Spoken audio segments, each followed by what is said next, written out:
Good evening and welcome to the Board of Mayor and Aldermen Workshop. It is January 7th, 2020, 6:30. Call this meeting to order. We do have a quorum. The prayer on Thursday night will be by Merlin Henderson. The Pledge of Allegiance will be by Alderman Church. Should all have a copy of the minutes from the December 5th, 2019 meeting. We're going to have presentations. First, we're going to have a presentation by the Fraternal Order of Police. Y'all could please come up.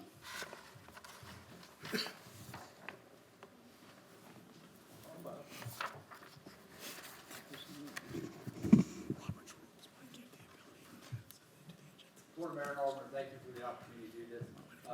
As the second vice for the Fraternal Order of Police of Vergne, we started this year doing a college scholarship fund for some of our members that have kids going to school. This year's first year that we've done it, the recipients this year, and we want to present the checks here tonight in front of you guys, is Kaylee Darby,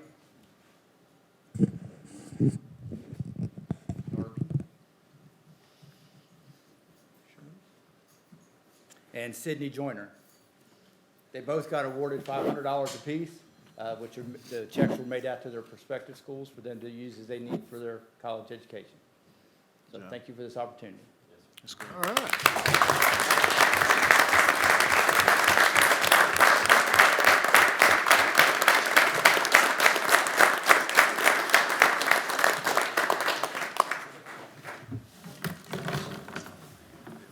Congratulations, ladies. Moving on to the audit report, Mr. Greg Howell. Thank you, Glenn.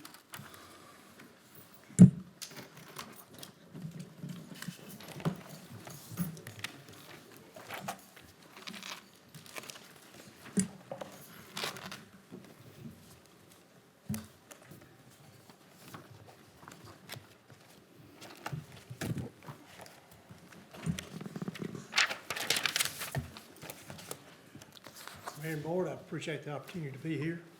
I'm Greg Howell with Read Howell & Associates. I'm here to present your June 30th, 2019 audit report. Your audit did receive an unqualified opinion, which is the highest level of opinion. It means your financial statements are fairly presented in accordance with generally accepted accounting principles. As you're aware, your prior year report did receive the Government Finance Officer's Certificate of Achievements and Excellence in Reporting. This means your report meets the highest standards in reporting and goes far beyond the minimum requirements in providing financial information to your citizens. This demonstrates the city's importance that it puts on its financial management. We believe this year's report continues to meet those high standards. As usual, I've prepared some graphs to kind of highlight some of the financial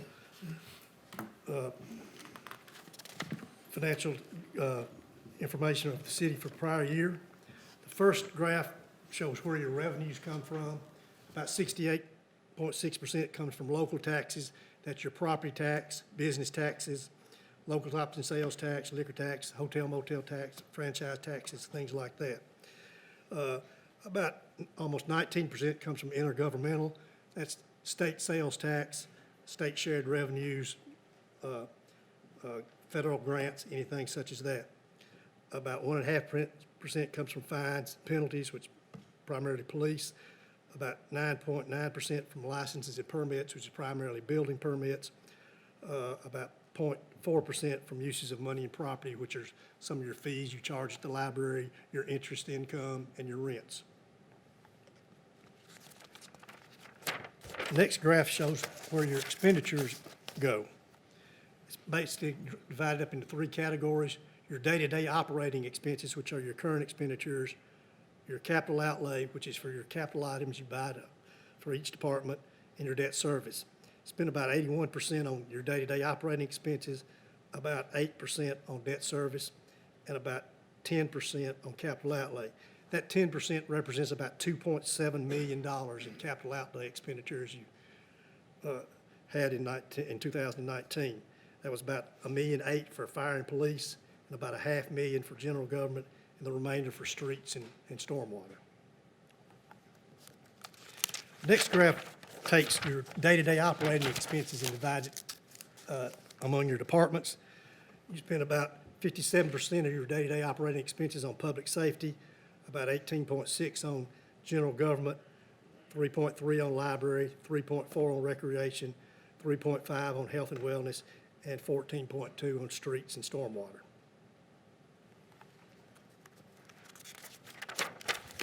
The next graph shows your salary and wages breakdown. About 69, almost 70% spent on public safety, 12.8% on general government, 3.5 on library, 2.5 on recreation, about 2.8 on health and wellness, and about 8.8 on streets and stormwater. The next graph shows the trends over the last 4 years, which I think is probably one of the most important things that shows how healthy a city is. If you look at your local taxes, you've had a strong growth in local taxes over the last 4 years. Between 2018 and 2019, your local sales tax was up $390,000. That shows a good growth. Property taxes are basically flat. Your business taxes, beer taxes, and such as that was up about $48,000. Your intergovernmental didn't have much growth. It was primarily, the growth it experienced was in state sales tax, about $200,000. Your fines and fees were down about $30,000. Your license and permits were up about almost $40,000, primarily in building permits, and the other areas are pretty much flat from prior year. But the main thrust of this graph is your local taxes. That just shows a good, strong economy in the city, and it shows a good financial health. Next page shows your expenditures and how they've grown over the last 4 years. Your day-to-day operating expenses have shown some growth over the last year. That growth between 2018 and 2019 was about $2.1 million. It's about $660,000 related to police, about $478,000 related to fire, about $260,000 to street and stormwater, and about $650,000 just to general government.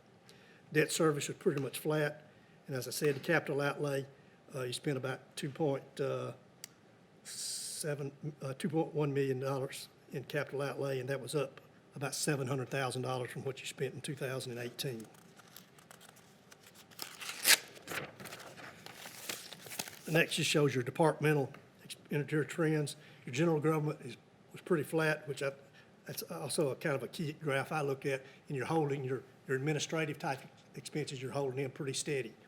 The growth is in your areas where you're providing real service to your citizens, which is public safety and stormwater. Your biggest growth was in public safety. As I said, the police department was up $660, the fire was up $478, street and stormwater $260, and general government $600.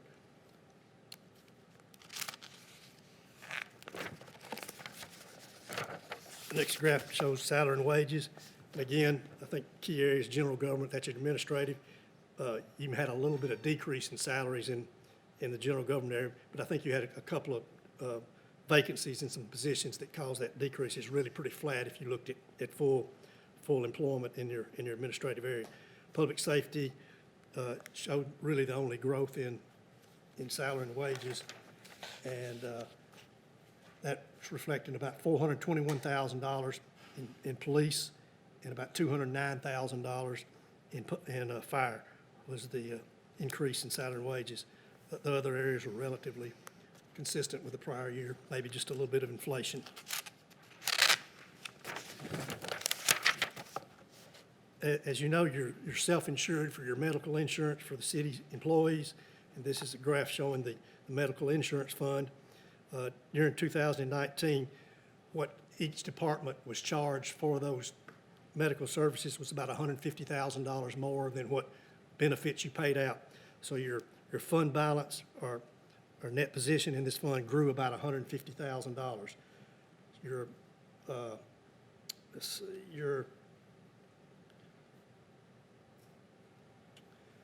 fund balance or reserve now is about $889,000. That's a respectable reserve. That reflects about 2 months of operating expenses, which is a good indicator. You could go through some bad claim period and still be able to absorb it and not have to pass on a increase to your departments. The next graph is the water and sewer fund operations. The fund had net operating profit of about $1.2 million after payment of your interest on your debt. Of course, this profit is needed to pay the debt service and fund the growth and improvements of that department. As you know, you're in a growth period now, and you're having to put in a lot of infrastructure to take care of this growth. And the profit in this fund provides that funds to provide that for that growth. You paid off about $1.245 million worth of debt this year in your water and sewer department. Next graph just shows what debt, how your debt's strung out for the next few years. As you see, by about 2023, in 2024, your general fund debt drops off considerably, and that'll free up a lot of cash flow for the city at that point in time. Your water and sewer debt stays pretty constant on down through about 2028, and it starts dropping pretty significantly after that. Of course, I'm sure you'll be experiencing some more bond issues to provide for some more infrastructure as time goes on. Next graph just shows your property tax rates, which is a real good indication of how the city's doing, and that you're able to hold your property taxes pretty steady over the last few years. This last year, it shows it went down, and that's because you had a reappraisal. So the rate actually went down even though you took in the same amount of property tax money.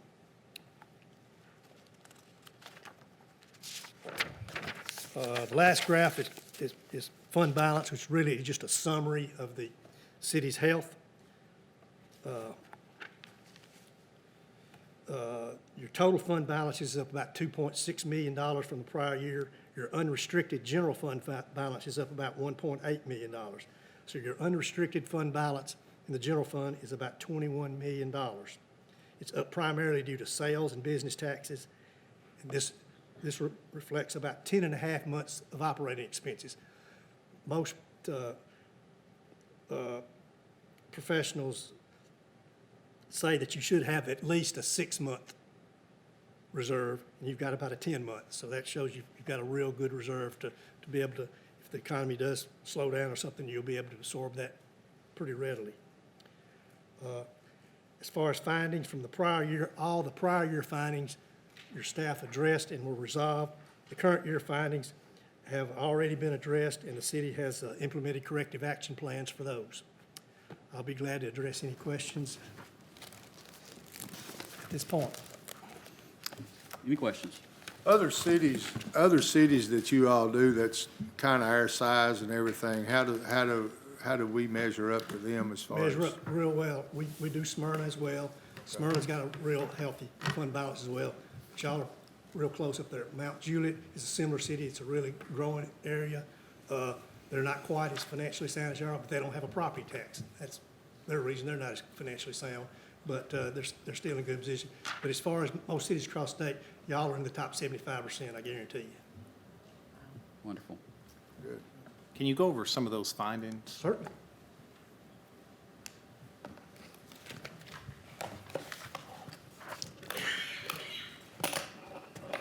As I said, all prior year findings were corrected. Current year findings, I think there were 3. Let's see here. First one had to do with some controls over cash receipts. We found 2 deposits that we couldn't find where they actually made it to the bank. They equaled $155. They were in the senior citizens department, and the employee that was had made those deposits is no longer a city employee. And I met with Phyllis and some of the other people, and they've implemented some controls to assure that these types of things will be less likely to happen in the future. The second finding has some utility billing weaknesses. We found where some customers were improperly coded as far as sales tax, and they weren't being charged the correct amount of sales tax. So the city has implemented a program where they're going through all commercial accounts and making sure that the sales tax rate is properly being administered on each one of those. And the other area was the employee flex time. Some questions had come up about the controls and use of employee flex time.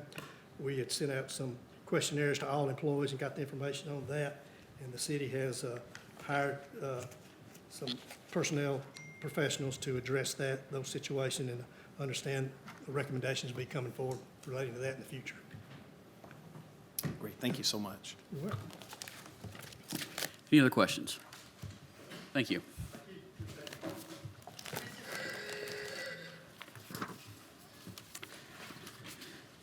We will have one other certificate of recognition during the meeting, and we'll have the department reports. Moving on to old business, second reading ordinance 2019-41, an ordinance to amend Title 20, Chapter 4 of the Laverne Municipal Code regarding public records. This is just updating our word, or our language here in this ordinance to be compliant with how we have the public records requests and who they go through. Any questions? Number 5, second reading ordinance 2019-42, an ordinance to amend Title 18, Chapter 3 of the Laverne Municipal Code regarding the sewer use ordinance. This is just updating it to get us in compliance with the state, if I remember from last month. Is that correct, Bruce? There's some tables that had changed. It's actually with Metro and not with Metro, the I'm state. sorry. We just need to adopt their tables to be compliant with their sewer use. Bruce, is our metro rate going up? It is going up slightly. They did a study, I believe it was last year, and so there is a slight increase for this current year. It's actually started, I think, October 1st of 19. So every October, there usually is a small increase. We don't know what it'll be yet for 2020. Will that be passed to the citizens? Our rates are going to stay the same as far as I know, unless you guys make changes at the budget come July. If I'm remembering correctly, that rate was, there was a 1 cent difference, so it's something that we very easily can absorb. Moving on to number 6, second reading ordinance 2019-43, an ordinance to amend Title 8, Chapter 3 of the Laverne Municipal Code regarding beer. This is where we had the state, and this is basically getting us in line with, it's taking out some of our own wordage and just referring to the state so that whenever they make additional changes, we're automatically in compliance instead of having to update this every single time. Any questions? Is that something that has to, our beer board also reviews this, or is it just No. come to us? This is just our board. Second reading ordinance 2019-44, an ordinance to amend Article 4, Section 4.070 of the Laverne zoning ordinance as it pertains to signs. This received a favorable recommendation from the Planning Commission on November 26, 2019. A public hearing will be held at 6:30 p.m. on Thursday, January 9th, 2020 in regards to this. And this is updating our zoning ordinance as pertains to a couple things. We have signs on city property. Any and all signs other than civic signs would be banned from city property. At the same time, it also removes the auto exemption for flags throughout the city. When it comes to flags, we're talking about business commercial flags where they're saying like, we're open, pizza here, different things like that. So that they can, if they're old, worn out, faded, tattered, that can be addressed by codes and rectified, which will hopefully help the look and feel. Any questions? So no political signs on government property anymore? Correct. And I'm just curious, what was the reason to change it? So the reason to change it was from where we've been discussing it in Planning Commission is how City Hall looked last year with the 2018 elections, where literally signs were everywhere. And trying to improve the look here It still has it to where you can have signs in the back of a truck through like a frame. You can have magnets attached to your car, and you can hold signs. You just can't put them in the ground and have them all over city property, not just City Hall, but fire stations, anything that's city property. Now, civic signs, which would be like the census, that would be exempted. Vote Here, which the county puts out for early voting locations, that's a civic sign. But any and all signs, regardless of whether it's political or not, would not be allowed on city property unless it's a civic sign. And I will say this, the mayor and legal and the planning commission, wasn't an overnight thing. This was months. We spent 6 to 8 months Yeah, working on this. It came in front of us 5 or 6 times, and with Evan's help, not Evan, but the attorney for planning, it was just back and forth, and it gives Randolph a little more teeth for the tattered signs at some of the businesses, so it's one of those decisions you just got to make. I think it's going to give you a little more muscle For to, reference, Howl at the Moon, National Night Out, those considered civic signs that would be allowed on city property. Just wanted to mention that for reference. Any other questions? Moving on to the consent agenda. A, and we probably can do A through F altogether because they're all dealing with the same thing, but it's a telecommunications service agreement with TDS for internet services at City Hall, Fire Station 42, the library, the police department, and the stormwater building, as well as an agreement with TDS to manage the IP trunking for voice services. Glenn, is this through you? Yes. All these A through D are all the same. They're $59.99 a month. They're replacing Comcast internet that we have in these existing buildings. We're paying anywhere from $86 to $129 a month for the same service, basically. This is fiber instead of coax, and we've not just had the greatest service with Comcast. The public internet has not worked well in this building for a long time. Those are all the same, A through D. E is the stormwater building. For whatever reason, they are not considered in their fiber wired area.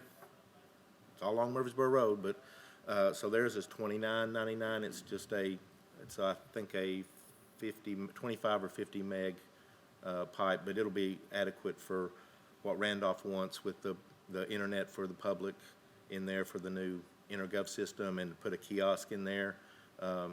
It'll be on that network, so it will be adequate for that. And the F, that is to upgrade our main telephone service line into the city. It's a newer, it's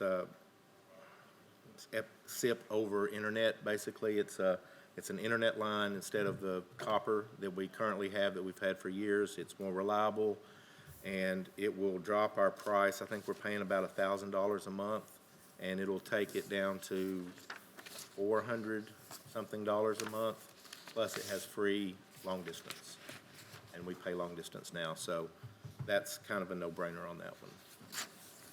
So overall, it's improved service at a much more affordable price. Correct, yeah, more modern services too. The infrastructure behind them is more modern as well. And the service, at least here at PD, will be improved. I know, It's currently non-existent in PD right now because for some reason Comcast, I don't know what they did, but it's just not there. And they messed up the service here as well by putting a filter on the circuit and taking it off and replacing the modem, and it's not worked well since then either. So it's almost non-existent here when working here. Kind of done with that, and gonna get rid of the cable type and just go with fiber because they keep coming and putting filters on lines here and at the Fire Station 3 saying, we're getting bleed over into our network and stuff over the coax network, and we're just, think the fiber's gonna be a more robust anyway. It's not affected by lightning or things like that, so, I think it's cheaper, so. Any concerns on security? This is a public facing only.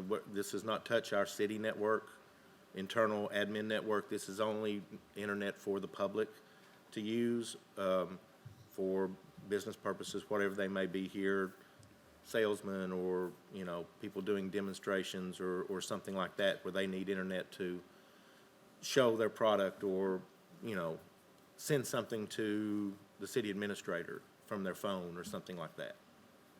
So there shouldn't be any security. It won't touch our network at all. Wonderful. Any other questions? I know at the senior center, it's iffy at best. They're on Comcast too. Yeah. If all these go well as planned, we plan to do this with the other buildings. We didn't want to do too much at one time, because it would be too hard to manage. We want to make sure it works, but that is the plan. We would do senior center, and whatever other few buildings I think that would be left, just for the public side. What about the library? The library's in this one. Yeah, Library. it's $10 more because they have a static IP address that we have to have for their public-facing catalog page where you can look up books and renew books and search the catalog. So we have to have a static address for that, but that's the only difference So between that's that. $10 a month more. It's extra, $10 a month, yeah. You hear that, Miss Donna? It was extra with Comcast too, so. So is this something that other cities are going to upgrade? It's not really anything, it's just a different provider. It's, you know, you have multiple choices, just like at your home. You can pick, Okay. you know, AT&T. So it's similar to what we have at home? Yes, Okay. it's similar to what we have. It's just going with a different service, and fiber is more modern now, and TDS has wired the city for it. So we should take advantage of that. Thank you. This is not, this is on the kind of the same thing, but I had a lady ask me today, Jerry, they still can't get these meetings on Channel 3. Mayor's done at least 3 conversations with Comcast. Yeah. Bruce has sent at least 1 email. I have sent 6 emails, and we have no reply as of yet. We are working on that. TDS, AT&T is broadcasting them. Comcast, if you have it, you're out of luck, basically. For right now. We're still working on it. Okay, I just, it made me think of it while Glenn was talking, and I didn't know what to tell that lady. I said, I don't know the answer. Okay, any other questions about the TDS agreements? That's a lot of letters you all been sending. Moving on to G, approve use agreement with Youth Incorporated for the 2020 Inline Hockey League. This is our standard agreement with the Inline Hockey League and just renewing it for another year. What is the current agreement? It's in your packet. It's the 10-page document. Can we go over it? Is that something that is Youth are they here? Do we have anyone here from Youth Incorporated? It basically outlines as far as them supervising it, them providing information, a user fee, flat fee that covers the cost of facility maintenance, which is $500. Their representation, their liability insurance, which I think is $1 million. Hold on. I read it, I can't. Yeah, on page 5 is $1 million per occurrence, minimum limit. There's no signage, no advertisements for them to be posted without approval from the city. They can't sublease or subcontract it. All the same that we've been doing. Goes through concession sales, termination if the city decides to terminate the agreement. Are they planning any upgrades to the facility over there? Not that I'm aware. David, are you aware of any upgrades? I know they've redone the, It's looking a little rough. What's that? I said it's looking a little Well, rough. actually, it looks pretty good. Yeah. They actually take very well care of it. We do the maintenance like on the team boxes or the dugouts. Right. So we've rebuilt all of those within the course of the last year, year and a half. Okay.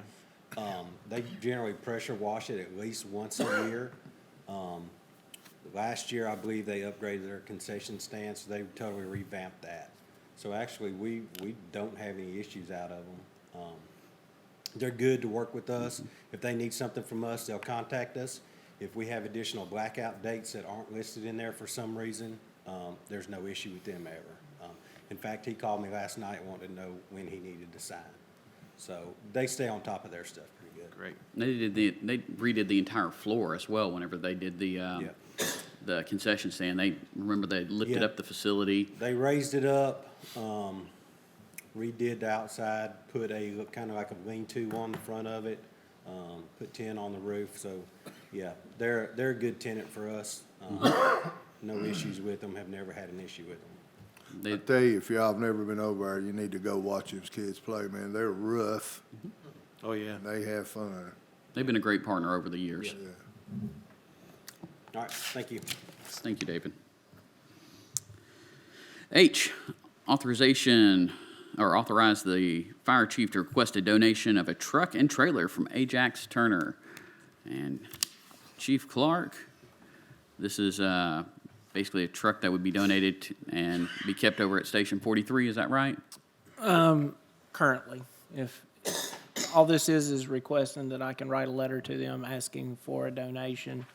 Once I receive any word back and if granted, then we can determine if it's worth that donation, if it's gonna take a lot of money. But I have partners in with this, with the county, and some of the other officials. This is all preliminary just for me to write the grant or the donation paper. And this will be used for equipment basically to mobilize equipment for like trench rescue, that sort of thing? Flaps, all the different specialty type responses. Wonderful. Is it gonna have their products on it? I was hoping that it would have product, but it doesn't. So with this, Chief, would this be a truck that they've taken out of service? I believe, I'm going to request a truck and trailer similar to this on the picture. I don't know what they'll come up with. I don't know if one would be a motor shot in it or if it's in great condition. That's where I would have to see what they say, yes, we're going to donate this to you. And at that point, I would take that information and bring that back to you. And with this being a combination unit, so this will be CDO required? It could be. That's something that we do have a few CDL drivers that are in this county. There's a lot of, but we're going to check into it. Most of the time, public safety is exempt, but we will check into the CDL part of it. I think when it's combination, you're going to have to be CDO. Columbia EMA, they have this combination unit, exactly what you're wanting to do. It's with their trench and everything. My concern is, one, housing. Where are we going to put it until we grow? Under the shelter at 43 while under construction. Also, we have county buildings that we can put this in as well. And then also whenever we build our new headquarters. So with SORT, their budget and our budget's a little different. Is there a reason why they're not doing this truck? We've been meeting, in fact, I got a meeting with them at 1 o'clock tomorrow afternoon. This is something that we're trying to achieve over a period of time to unite forces during disasters to be more efficient and not be siloed. This would hold some of that equipment that is Homeland Security equipment, whether it's housed in the sort station, on that truck, in our place. In fact, I just got confined space hose from them that I purchased on a Homeland Security grant to come on our fire truck. So we're all working together to make sure that this equipment is compatible. We're able to mobilize it efficiently, and then we started training together here last year to make sure that we're all singing off the same sheet of music. If you will, just get back with us, or at least myself, prior to the meeting on that CDL, if you can answer that. Yeah, I'll be fine. And then, That'll be easy. and then your request, I think we should identify, we don't want an out-of-service truck. They take, when they take something out of service, it's the miles and it's the repairs, you know? Right. I mean, you're talking 2 million miles, and so we don't want to adopt another rescue truck. Correct. And that's something that, like I said, I do not know what they will donate. So that's the reason I'm just going to try to write the letter and see what we get, and then Yeah. bring it back to you guys and approve or disapprove. Have you been to Columbia and look, I seen haven't seen Mark's? Columbia's. I'll send him an email tomorrow and have him contact you.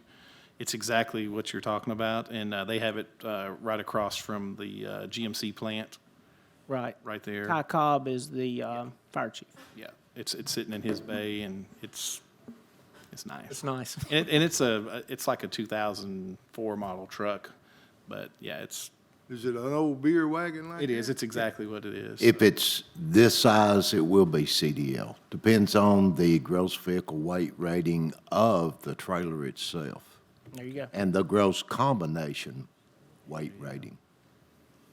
I guess we got that There's handled. your answer. I don't need Thank you, you to Chief Walker. contact me and let me Well, know. I was around when CDL started.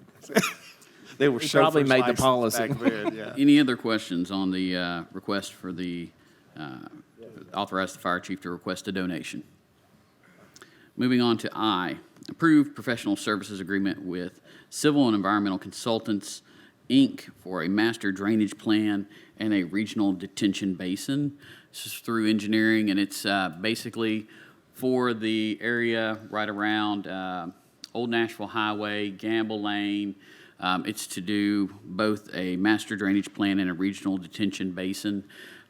It's looking at some of the drainage issues that could occur with a new fire station over there, as well as looking at resolving some of the existing drainage issues. I know with the storm we had last week on, last Monday, a week from yesterday, we had some high water area right there in that area, and this is looking at trying to adopt a method and look at a plan to address that and to hopefully prevent that from happening. So it's something that can benefit all the residents in that area, as well as some of the businesses with not having high water there. I think it's a 1 year, or it's not to exceed 1 year, and it's not to exceed $250,000. Any questions? I have a question. This last rain, the Bain Drive area, it's an area that normally on the upper side that normally didn't get water. It's receiving a lot of water, more than usual. I didn't know if that's something that we could get maybe Adam involved to check that out. Miss Carol Cook contacted me on that, and I was wondering. I went over there. I mean, it's not inches, it's feet of water. So I didn't know if it had something to do with all the new construction that was built up behind them. Stormwater can look into that, and engineering can look in. When I said any other questions about this contract.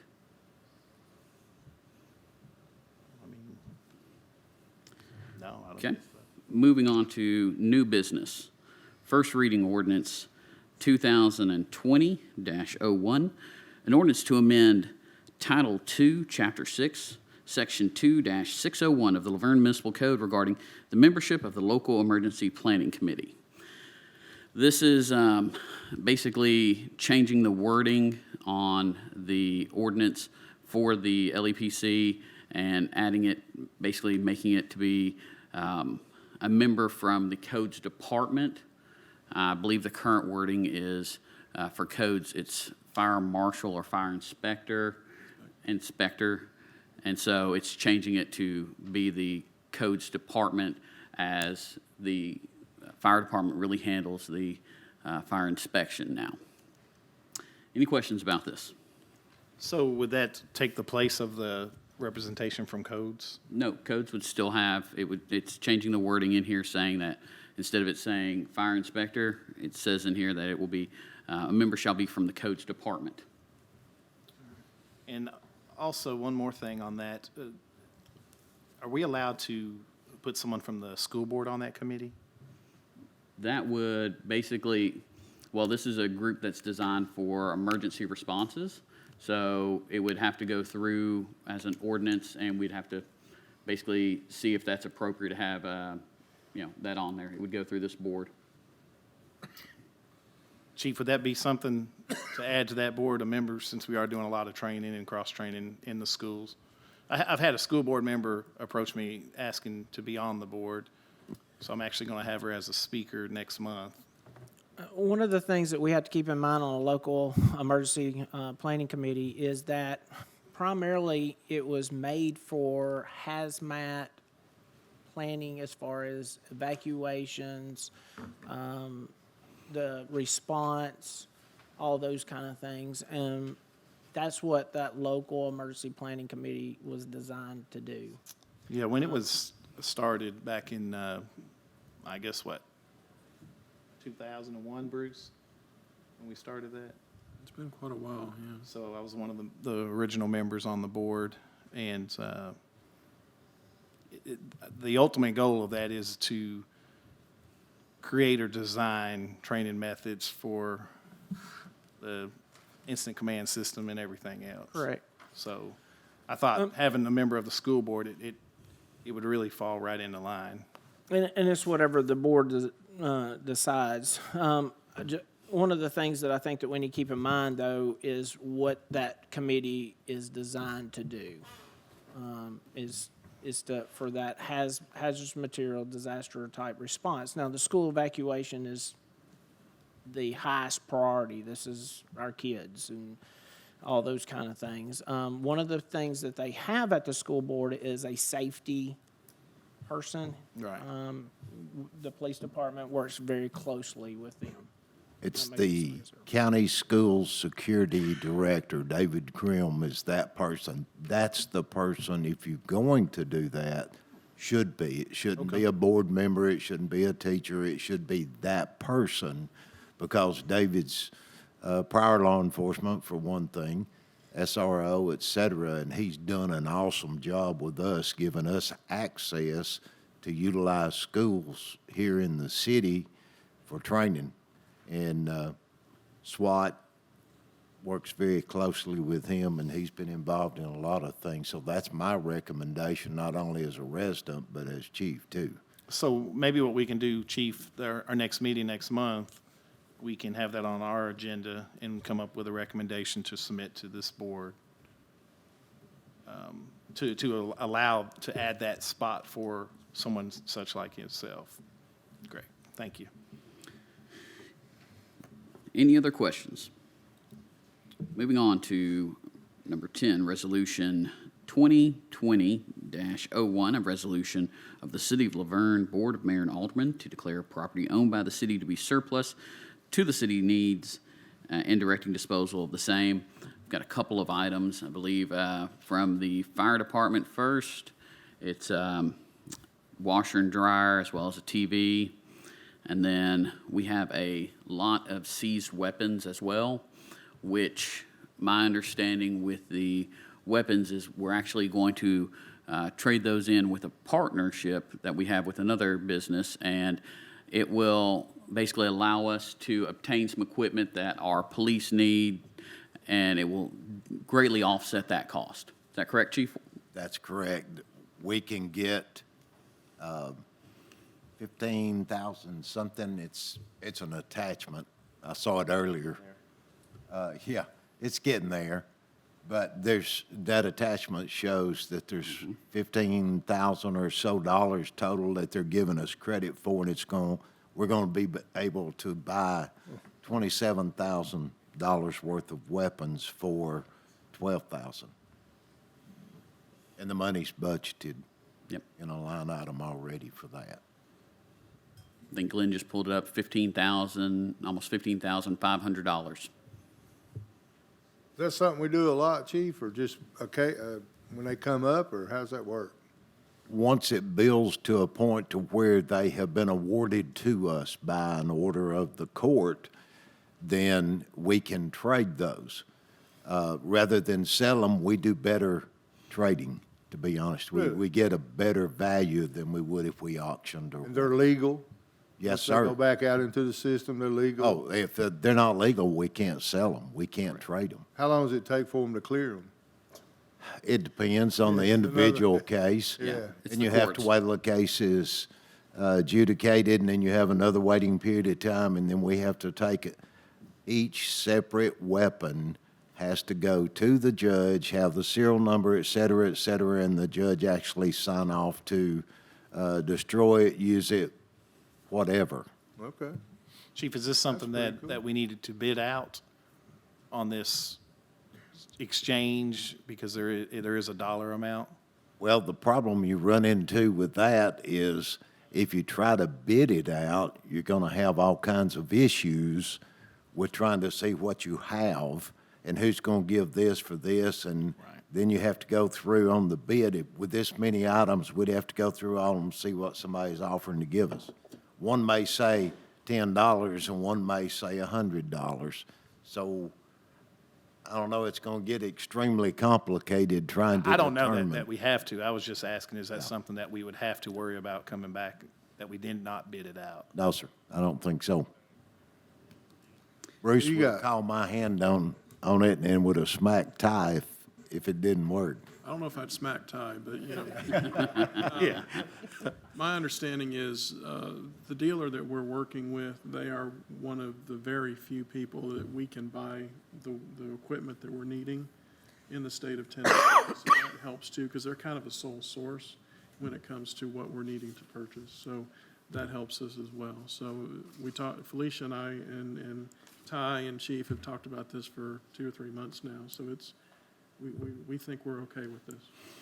And Evan, you feel comfortable? Yes. Any other Time you can questions? trade something old for something new is a good deal. That's true. Moving on to number 11, appoint or remove board or committee members. First up, we have the Beer Board. We have Lou Sullivan's term has expired, and let's see here. She would like to come off this board. We have one application from Anthony Honeycutt. So this will, we'll keep advertising this on Facebook and Channel 3, and if there's any other applications, that'll be included in on Thursday's meeting. Next up is the Construction Board of Adjustment and Appeals. Kenneth Perkins resigned, and this is being advertised on Channel 3 and on Facebook. We have received no applications at this time. Then we have the Historical Preservation Advisory Committee. We've got one term expired, one term vacant.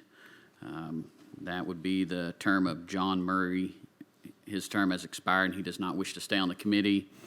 And then Lucille Lund hers has been vacant. We will keep advertising those. I know there was some discussion today about 1 or 2 people applying for that, so if we have any, we will see Thursday. Then next up, we have the Library Board.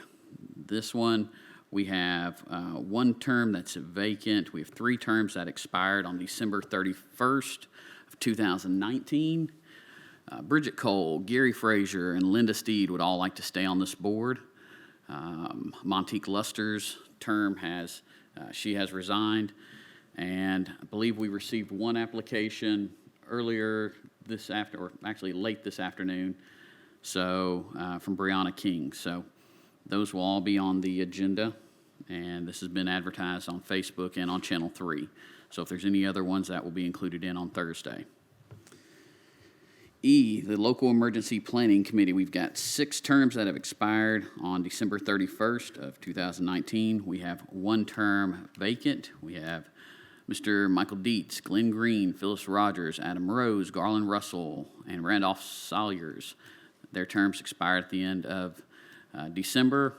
We also have 1 vacancy from the Stormwater Department, and staff recommends that Michael Dietz, Glenn Green, Phyllis Rogers, Adam Rose, Garland Russell, and Randolph Salyers all be reappointed for another term.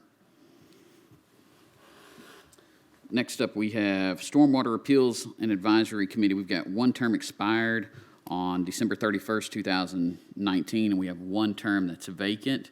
Again, we have Kenneth Perkins, who resigned, and then we have Mr. Chuck Dillon, who